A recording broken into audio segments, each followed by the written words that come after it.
Okay, good morning, City Council and staff. I'm going to take you through the budget overview, and as I go through, I will cover most of the funds except for the Water Sewer Fund. We want the Water Sewer rate study results to be presented to you before we go through the Water Sewer Fund budget. So we'll start off here with the budget overview. So the city budgets annually for 29 funds. As you can see here, we have 5 operating funds, 5 debt service and reserve funds, 2 internal service funds, 9 special revenue funds, and 8 capital project funds. So I'll be covering the operating funds during my overview today. So the operating funds, this slide shows you the proposed change in fund balance or working capital for the operating funds. I'll discuss each fund in further detail throughout the presentation. The general fund, of course, is measured by fund balance.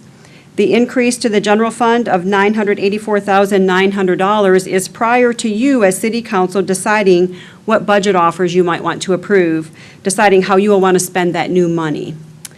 And then the others are measured by working capital. They are enterprise funds. And enterprise funds, as you know, are set up to be self-supporting, so the fees that are charged to the customers are intended to cover the cost of providing that service and maintaining the systems. So, and all of these will be reviewed throughout the presentation.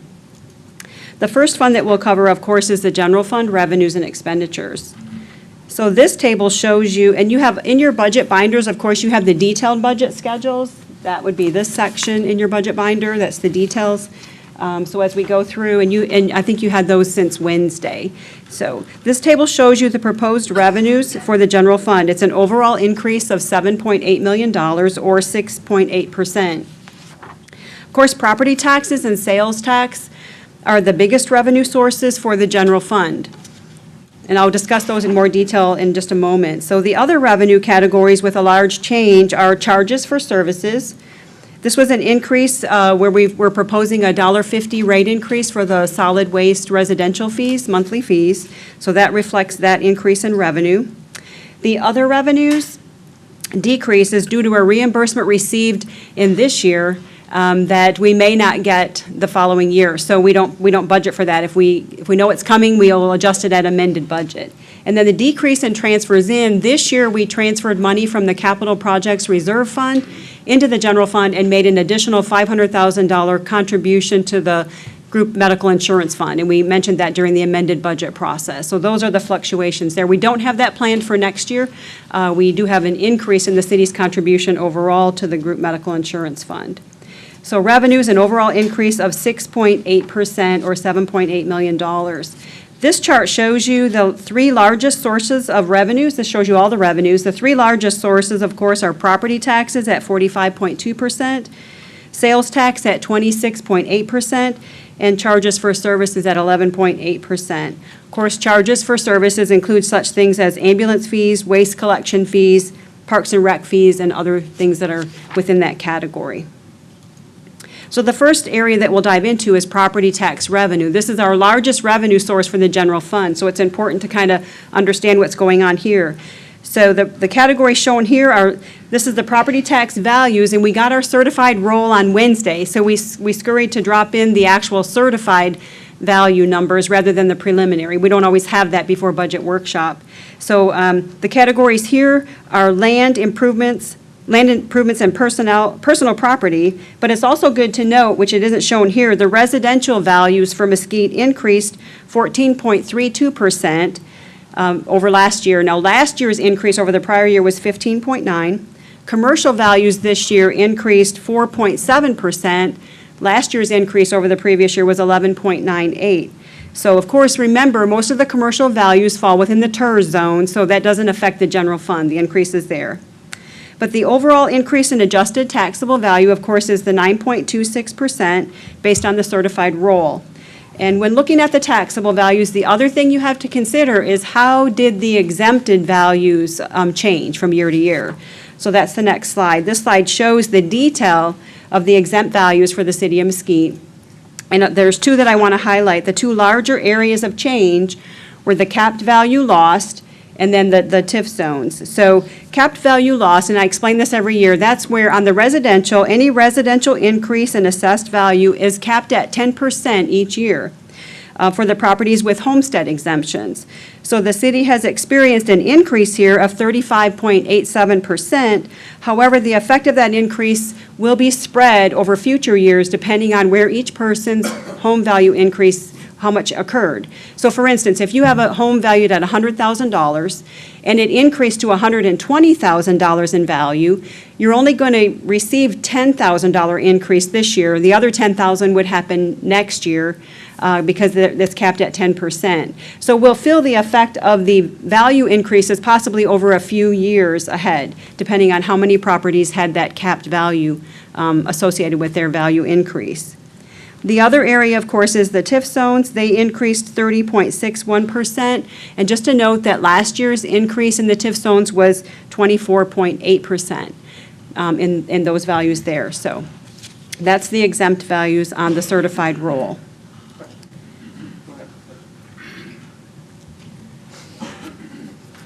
Just in terms of the process of how the TIF zones, or I guess maybe even the TERS, can those funds be used for other things besides just the area that's designed, like infrastructure, for example, that normally we would address with a TERS or a TIF, or can those monies be used in other parts of city government?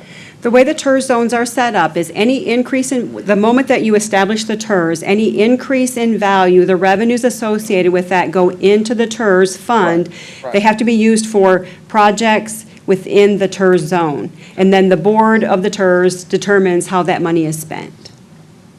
It can be economic development incentives, it can be infrastructure projects, things like that. So if we were going to use those for that zone, are there things that we could offset expenditures we would normally have with our general fund or a budget fund that would help us not spend those monies?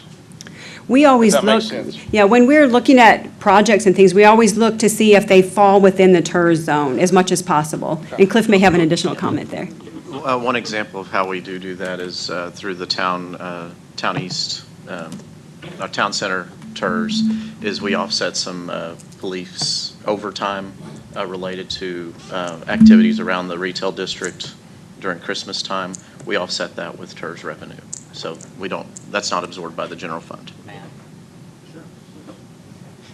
No, I appreciate that. It's not necessarily that it's geographically within the TERS, but it's that it benefits the property within the TERS. For example, if you needed to build a water main to serve the TERS, it can pay for something even though part of the pipe or most of the pipe is physically outside of the TERS boundary line. So it's important for everyone to understand that the same thing with overtime for police in the town center.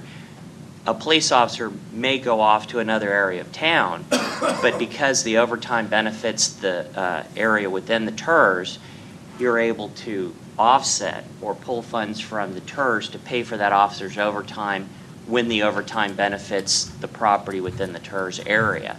So it's important to consider other TERS funds and looking to those areas if we haven't spent monies and we haven't earmarked those projects or are looking to earmark those projects for perhaps using those funds to unburden the general fund in certain areas, which is, I think, what you were looking at. Thank you. Okay. I actually have some questions on that chart. Okay. So if you go to the ag exemptions, we had a 16.3% increase in ag exemptions, almost $4 million. Was that attributable to new properties coming online as ag exempt, or was it just the value, the increase in value of existing agricultural exempt properties?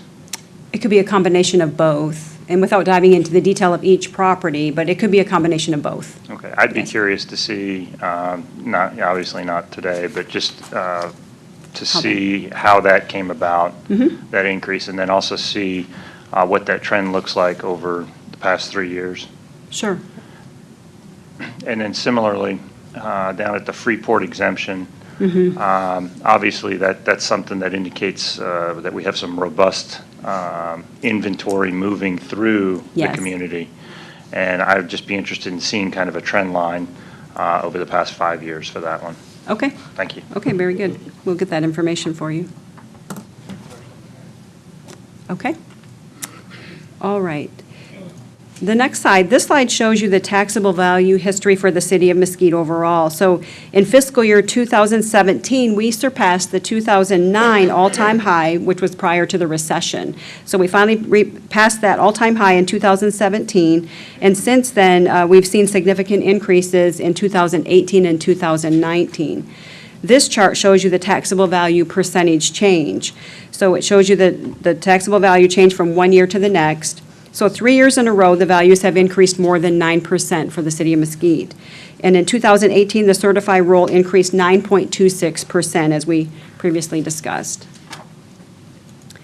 This slide, we always like to show you the amount of new construction included in the certified roll per the Dallas Central Appraisal District. So this year's new construction number is slightly less than last year's. The past 2 years, though, are significantly higher than the prior 7 years. So in 2018, about 93.9, and in 2019, 82.7 million in new construction value. This slide shows you the City of Mesquite tax rate history. Of course, we've had no tax rate increase for maintenance on operations since 2008.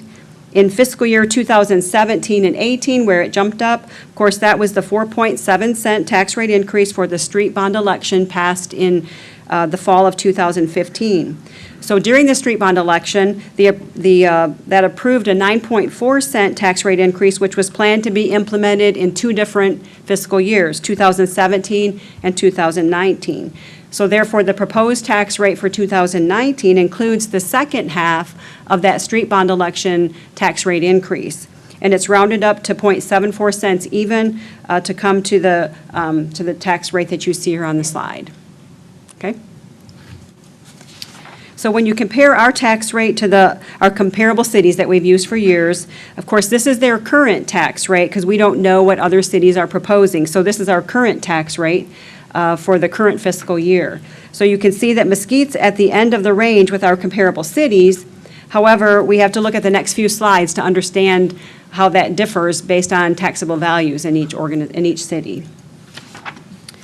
So along with the tax rate for comparable cities, we must also consider their average taxable values and what 1 penny of tax generates in property tax revenues in each of those other cities. So this slide reflects what 1 penny of tax generates in the property tax revenues for fiscal year 2018 for each of our comparable cities. And of course, again, that's the most complete information that we have available. So Mesquite does not have the same tax base as several of our comparable cities, so 1 cent, as you can see, generates quite a bit less in property tax revenues compared to the Planos and the Arlingtons and the Irvings. And then if you look at our average home taxable value, of course, that's going to follow the same look as the previous slide. So our average home value for fiscal year 2018 was $108,579. Question. Yes.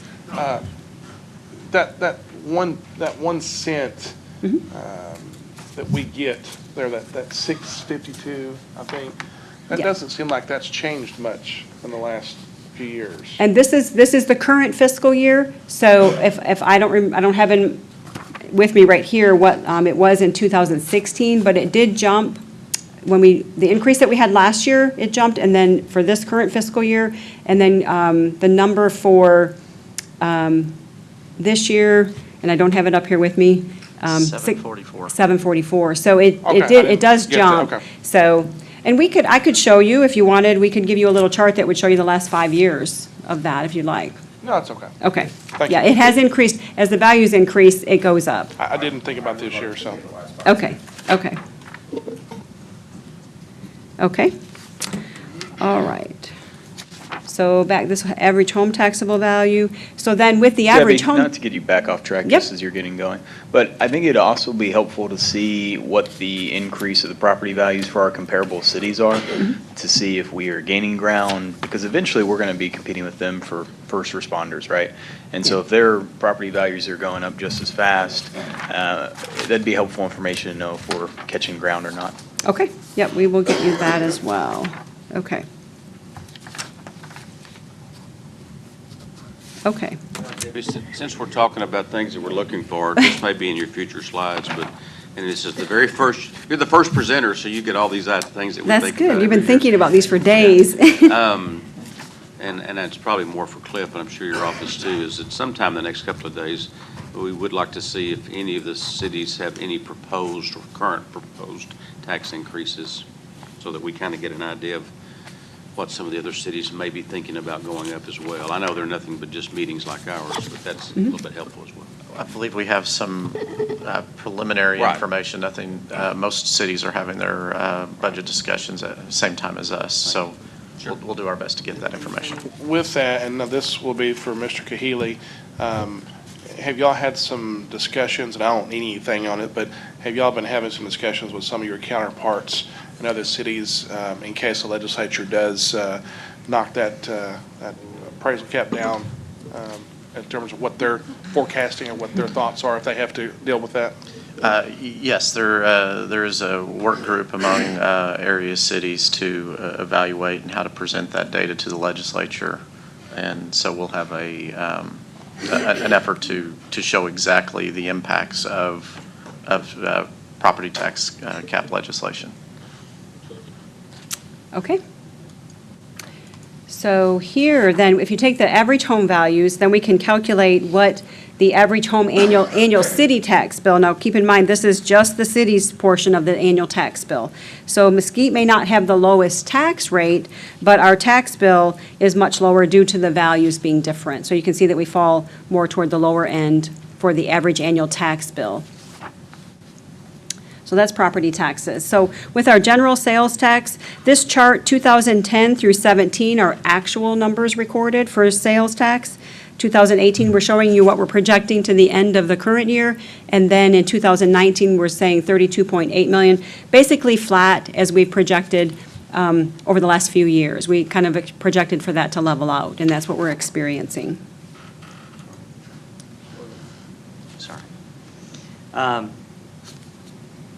Yeah, I'm interested in a comparison of the sales tax revenue, like you're doing the average annual city tax bill for property.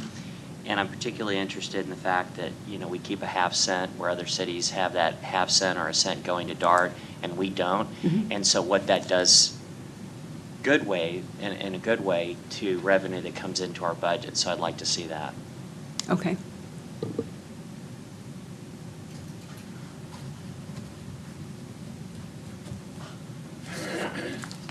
Okay.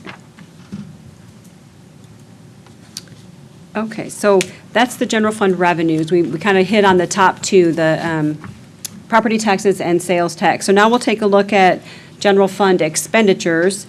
So I will highlight the overall items that make up, there's a $6.9 million increase, or 6%. So the major changes, this is a list of what makes up the major changes in the general fund expenditures. There's a net increase in debt service of annual principal. Of course, debt service is the annual principal and interest due on the bonds.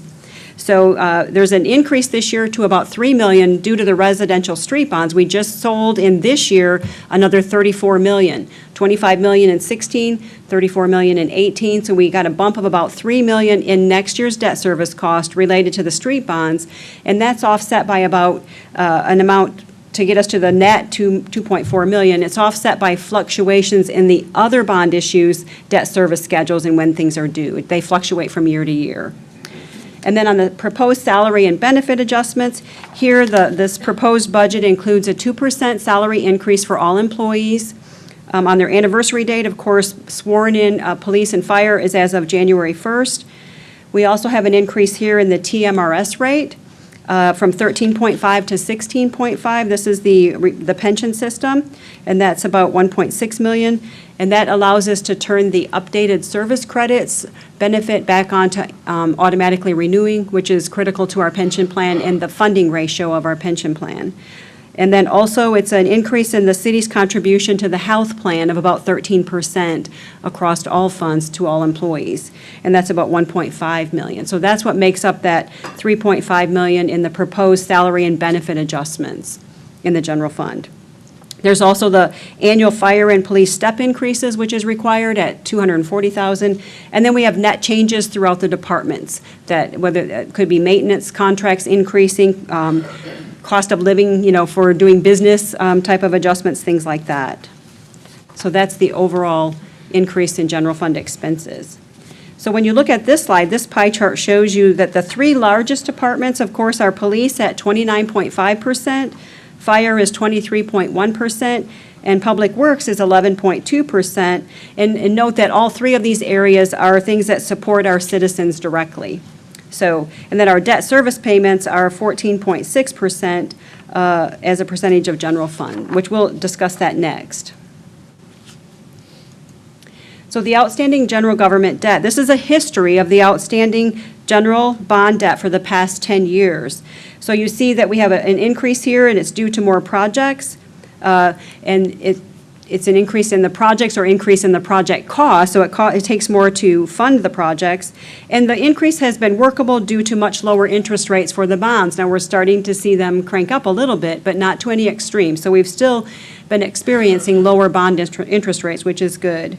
So we've been able to borrow more and still maintain a level annual debt service payment, and I'll show you that in a minute. So, and almost all municipalities issue debt to fund major projects. It is the best way to manage the impact of the fluctuations in projects that have to occur, and also allows taxpayers that are going to utilize those assets that are built or projects that are completed over the life of the asset. So the taxpayers today aren't going to pay for the whole project when that's going to have a useful life of 20 or 30 years. The taxpayers in the future also will be paying for that as the debt service is spread. So we typically sell 20-year bonds. So this slide shows you the outstanding debt for Mesquite and our comparable cities.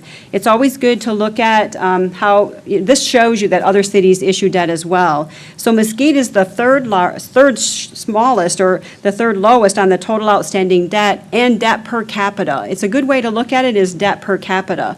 So how much debt do we have per citizen in the city of Mesquite? So we're third lowest, and we are far below the average of $2,472 per capita. So we're really on target with our debt issues.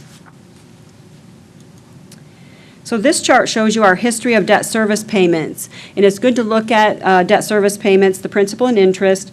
The first highlighted area here shows you the debt service payments as a percentage of the total general fund expenditures. And we've been relatively consistent over the years as far as principal and interest as a percentage of total general fund expenditures. You'll notice a spike in 2016, and then again for next year, actually 2017, those were the 2 years that we sold the street bonds. 2016, the debt service starts in 17, and what we sold last year, or this year, will start next year. So that's why the increase is there. Yes? And predominantly, if you look at the rates, that has just, when we started doing the street bonds, is when it really ratcheted up beyond roughly about 11 to 12%. Yes. So that's one thing. It's good to point out that percentage increase is due to and the dollars are due to the street bonds that our citizens asked for. Yes, and we desperately needed, yes. So then this highlighted section shows you the history of the INS portion of the tax rate. So as you know, we've talked about this before, our tax rate is made up of two components. M&O is for maintenance and operations, and INS is what they call interest in sinking or the debt service payment. So the city's goal is to keep the INS portion of the tax rate below 35%. That's been our measure over the last many years. So you'll see that in 2019, we have debt service of $17.8 million, and it's 14.5% of general fund expenditures, and it's 33.25% of the overall tax rate, the proposed tax rate. So we're still below that 35%. And in your budget binders, there's a section on debt, and I show you the projection. We actually project out, and I'll talk about that in a second. So, but that information's there in your budget binders to show you the projection out to 20 years. So on this debt service general fund payment history, where it gives you the percentage to general fund, so when we create a TERS, does that take that money out of the general fund and therefore affect this percentage so that it would actually increase the amount of percentage to general fund if you're reducing money out of the general fund? Well, the TERS is mostly on the revenue side. So if we create new TERS and we pull property tax revenue increases over to the TERS, it wouldn't, because this is a measure against expenditures. Now, if we had expenditures Okay, related so, to the TERS. All right, so help me then. So the percentage to general fund doesn't refer to the percentage to the general fund revenue? It's only to the percentage to the general fund expenses? Yes, that's Okay, correct. thank Yes, yeah, that's correct. Good question.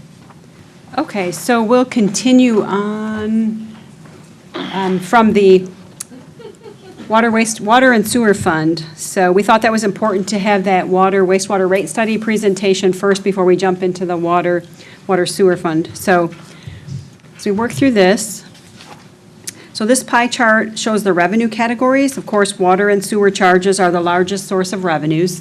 Makes sense, that's what the enterprise fund is all about. So on the expenditure side, this pie chart shows the expense categories. The largest one, of course, is the purchase of treated water at 37.2%. Second is debt service on infrastructure of the system at 15.4%. And then the third is wastewater treatment at 15%. And a lot of this is going to follow what Mr. Jackson just showed you in the wastewater rate study. So, but the major changes in the expenditures, I want to highlight that for you. So, of course, the best way to review the water sewer fund is to look at major changes. The revenues are increasing based on the revenues needed to sustain the water sewer fund operations and for maintaining the infrastructure and covering those cost increases. The amount of the increase is based on several factors that, of course, Mr. Wilden just went through: days of working capital, the revenue coverage ratios, the infrastructure needs. On the expenditure side, the largest increase in expenditures is, of course, the cost from North Texas Municipal Water District for purchased water and wastewater treatment. You see those two line items. Then the debt service line item. Also, we have the salary and benefit adjustments, the items that I discussed in the general fund. Of course, any employees that we have in the water sewer fund, those same adjustments, salary and benefit projection adjustments there would apply to the employees here in the water sewer fund. So that's the number for the water sewer fund. And then, of course, you have minor changes in capital and all the other categories within the water sewer fund. This was the chart that Cliff alluded to, where North Texas had changed their rate projections. You know, we're pretty close to I'm showing you the 18 is the black line, very similar to 2015, but significantly different from 2013. And of course, as they've worked through the zebra mussels, the drought, the pipeline from Lake Texoma, the new reservoir, so, and like Mr. Jackson was saying, maybe another reservoir down the road. So, of course, our projected water cost follows that same chart, because as their rates go up to us, that's going to increase our cost for treated water.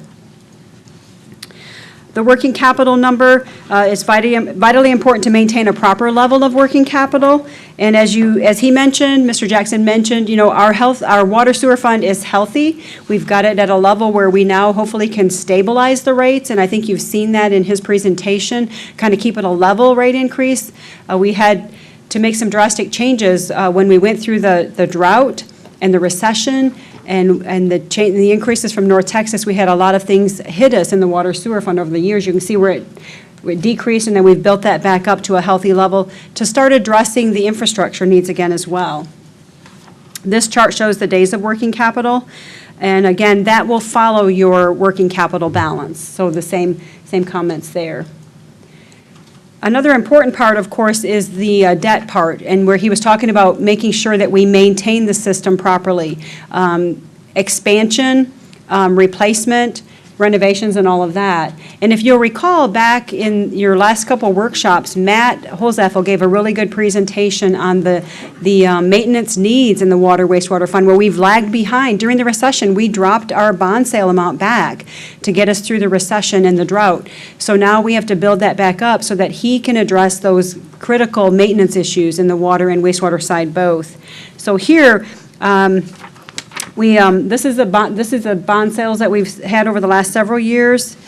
And then this chart here is where it shows the coverage ratio. So the city's water revenue bonds require us to maintain a debt service coverage ratio of 1.5 times. So the debt service coverage is the amount available in revenue to cover the cost of debt service and maintain the system. So the rating agencies, they kind of changed their methodology over the last few years, and they do what they call the all-in coverage calculation. So I'm giving you two lines. The all-in is the rating agency's calculation, and then the average is according to our bond covenants. We have to cover 1.5 times the average annual debt service. So we give you both numbers, and it's a balance. We have to satisfy the rating agency measure to keep us with that AA stable rating. You know, a couple years ago, we dropped down to AA negative. We built that back up, so we're AA stable, and we need to keep it that way to secure good rates on our bonds. So, and this will follow the same chart that Mr. Jackson had shown as well. So just a review of our rate increases. In fiscal year 16, it was a 10%. In 17, 8%. In 2018, we had a 6% increase. That's the current fiscal year. And as you just heard, we're proposing a 4.5% rate increase for next year. This sheet really isn't intended for you to see every line because this is in your budget binders under the rate information. But here it shows you how the new rates would look, and we've provided it showing you the 2017 rates, the 2018, and then the proposed for next year and the next 4 years after that, according to what Mr. Jackson just presented.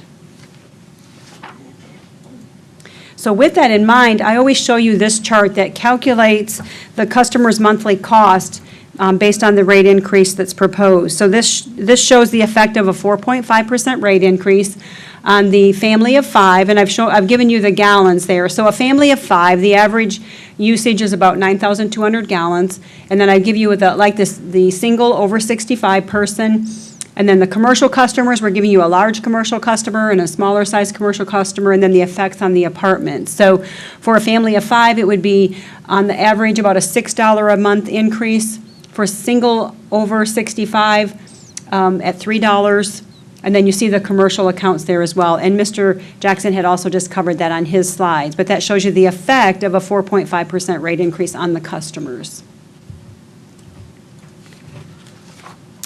So that's the water sewer fund. You've gotten a lot of information on water sewer, but I thought Wildan did a great job for us on that rate study and gave us some really good solid information. So there, I did want to touch base on the other operating funds. We haven't always dove into these in a lot of detail, but for the drainage utility fund, here, they have a slight increase in revenue built into this budget, and that's just increased activity there. A decrease in expenditures. Mostly, the capital outlay will fluctuate from year to year based on the needs of the department, and our debt service decreased. We're about to pay off our drainage bonds. Our projected days of working capital are projected to be at 104 at the end of the year, which is great. And then we are proposing, we talked about this back in the last couple workshops as well. We'd like to propose issuing drainage bonds again to tackle some of the projects that have been stacking up. Matt and his team have several projects in mind that need to be addressed to help the drainage issues around the city. So we're looking to sell $1 million in bonds next year. And in your debt section of your binders, I show you the projected amount out for the next 3 years after that. In the airport fund, we have an increase in revenue planned here, and we have Eric Pratt as our new airport manager, and he's got some good ideas for the airport fund. Increase in revenues of about $202,000 between hangar rentals and fuel sales. Increase in expenditures of about $270,000. Of course, if you're selling more fuel, you got to buy more, so that's the correlation there.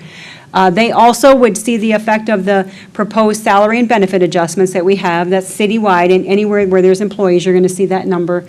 And then budgeting fully for the RAMP grant projects, we get 50% of that amount reimbursed from the RAMP grant program. So we want to take advantage of that. And he is projecting a net income of $5,880. And again, these enterprise funds are designed to be covering their cost, like a break even, a little, if they have to build their working capital, maybe a little bit of net income. And then on the golf course side, minor changes in fiscal year 18. They are proposing a net income of $18,900. Again, a little bit above break even there for the golf course. We always like to talk about our debt capacity, just to show you what we do to project out the level of debt that the city can handle. Again, this chart isn't really meant for you to be able to read it specifically, but let me kind of show you with this. We had this chart last year. The chart shows the debt service by fiscal year and the portion of the bond issue that comprises each fiscal year. So it's showing you the outstanding bonds, and that's the different colors, and then where their debt service falls. So we've sold the street bonds, so you see it going up. Of course, the debt service cost is going to go up for the street bonds that we've sold. And then obviously, if we stopped selling bonds, it would taper off and finally be paid off in full. But, we always look for opportunities to refund, to get a better interest rate if we can, and our financial advisors, they help us work through those details, identifying any opportunities we have for savings to refund bonds and get better interest rates on the remaining portion of years for those debt service payments. And then this one here, our debt management policy states that the city's property tax rate levied for general obligation debt service should not exceed 35% of the total tax rate. I showed you that other chart when we talked about general fund. This graph shows the projected debt portion of the tax rate versus the 35% debt capacity. And like I said, we typically sell our bonds, they're 20-year bonds, so we like to project out 20 years at a time. We have to see how that debt, any debt that we're proposing to issue, we have to project it out to see what level we can handle. So you see a couple of years, 21 and 23, where it jumps up above. So we'll have to be mindful of that and just kind of see. And all of this is built on, I'm projecting property value increases, I'm projecting other cost increases to see how all of that flows out 20 years. So you also have a schedule in your binders that shows you the whole 20 years and how it looks on paper on the schedule. So, but we carefully monitor this so that we don't overextend the city's debt beyond what we can handle. So we have to monitor that very closely. And then that allows us, from the debt perspective and the bonds that can be issued, it allows us to address the capital plan. So every year, we meet annually and revisit the capital plan throughout the year. We do a 5-year capital plan and even extend it out a little bit more. So this is the proposed capital budget for fiscal year 2019. So it's a summary of the various categories where the projects fall into and from all the available funding sources. And that would include the CO bonds, the water sewer revenue bonds. We have DUD cash projects planned at $2.5 million, the DUD revenue bonds being issued, the 4B fund, the TERS, and other resources. So out of all of our resources available to fund capital projects, we're proposing $64.4 million in capital projects to be accomplished or started next year, and with all those different funding sources between bonds, cash, and the TER zones and things like that. And again, you have a lot more detail in your budget binders on the capital plan. It shows you all of the projects that are on the list, and that's under tab 6. And then this chart is also available in your binders, but it shows you next year's projected bond sales and then the following 4 years after that. And it shows you very summarized, but again, all of that detail is in your budget binders. So we're planning to issue $44.4 million in bonds next year overall. So that takes you through the budget overview, all of the operating funds, and talking about the debt capacity of the city and the capital plan. So I'd be happy to answer any questions that you might have. Thank you very much. Any questions? I know a lot of information, but